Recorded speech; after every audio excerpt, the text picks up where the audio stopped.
কোনো বিদ্যালয়ে ছাত্রদের মধ্যে 70% হিন্দু এবং অবশিষ্টের 80% মুসলমান। মুসলমান ছাত্র অপেক্ষা হিন্দু ছাত্র 322 জন বেশি হলে মোট ছাত্র সংখ্যা কত হলো ছিল? আমরা অঙ্কটাকে প্রথমে শর্ট নিয়মে করছি, তারপরে আমরা ডেসক্রিপটিভ মেথডে করে দেবো। দেখো এখানে প্রথমে বলেছে, দেখো টোটাল 100 জন যদি ছাত্র হয় তার মধ্যে 70% হিন্দু, তাহলে 70 জন হিন্দু। আর বাকি অবশিষ্ট কতজন থাকলো? অবশিষ্ট হচ্ছে আদার্স। আদার্স রয়েছে হচ্ছে 30%। 30, তাহলে এই 30 জনের মধ্যে দেখো 80% বলেছে মুসলিম, তাহলে 24 জন কি আছে? মুসলিম। ঠিক আছে, তো তাহলে হিন্দু আর মুসলিমের মধ্যে ডিফারেন্স কত হলো? 70 বিয়োগ 24 মানে হচ্ছে 46 জন। এই 46 ইউনিট মানে কত? 322 জন। দেখো মুসলমান ছাত্রের পক্ষে হিন্দু ছাত্র 322 জন বেশি, মানে ডিফারেন্স বলে দিয়েছে। তাহলে 1 ইউনিট মানে 7, তাহলে 100 ইউনিট মানে কত হবে? 700।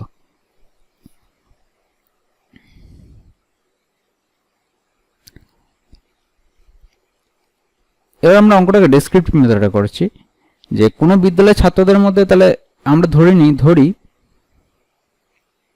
বিদ্যালয়ের মোট ছাত্র সংখ্যা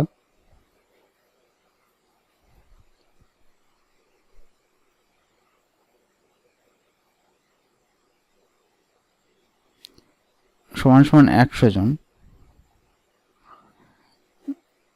70% ছাত্র হিন্দু ছাত্র হলে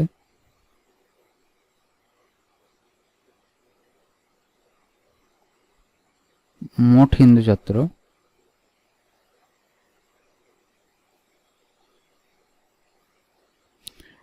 100 ইন্টু 70/100 সমান সমান 70 জন।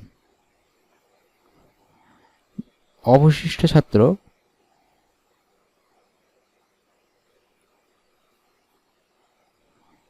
100 বিয়োগ 70 সমান সমান 30 জন। অবশিষ্টের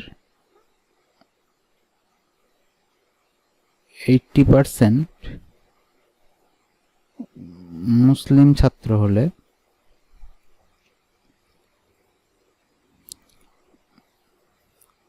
মুসলিম ছাত্র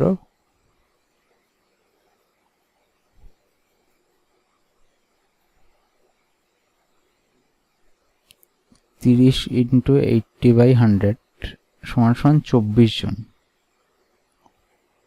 এবার হিন্দু আর মুসলিম ছাত্রদের পার্থক্য বলে দিয়েছে। হিন্দু ও মুসলিম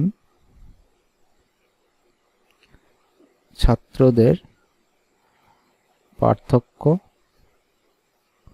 70 বিয়োগ 24 সমান সমান 46 জন। তাহলে দেখো 100 জন ছাত্রের মধ্যে হিন্দু মুসলিম ছাত্রের পার্থক্য কত? 46 জন। আবার ওদের অঙ্কের হিসাবে দিয়ে দিয়েছে 322 জন। হিন্দু ছাত্র মুসলমান ছাত্র অপেক্ষা হিন্দু ছাত্র 322 জন বেশি। তাহলে আমরা এখানে ঐকিক নিয়মে করব, তাহলে উল্টোভাবে লিখব যে 46 জন। আচ্ছা, এখানে লেখাটা প্রথমে লিখবো হচ্ছে হিন্দু মুসলিম ছাত্রের পার্থক্য যখন, তাহলে হিন্দু ও মুসলিম ছাত্রের পার্থক্য 46 জন হয় যখন মোট ছাত্র সংখ্যা 100 জন। তাহলে হিন্দু মুসলিম ছাত্রের পার্থক্য 1 জন যখন হবে তখন মোট ছাত্র সংখ্যা হবে 100/46 জন। একইভাবে হিন্দু মুসলিম ছাত্রের পার্থক্য এখানে বলেই দিয়েছে আমাদের অঙ্কের হিসাবে 322 জন হলে তখন মোট ছাত্র সংখ্যা হবে 100 গুণ 322/46 গুণ 7 সমান সমান 700 জন। তাহলে হিন্দু মুসলিম ছাত্র কতজন হলো? 700 জন। এটা হচ্ছে উত্তর।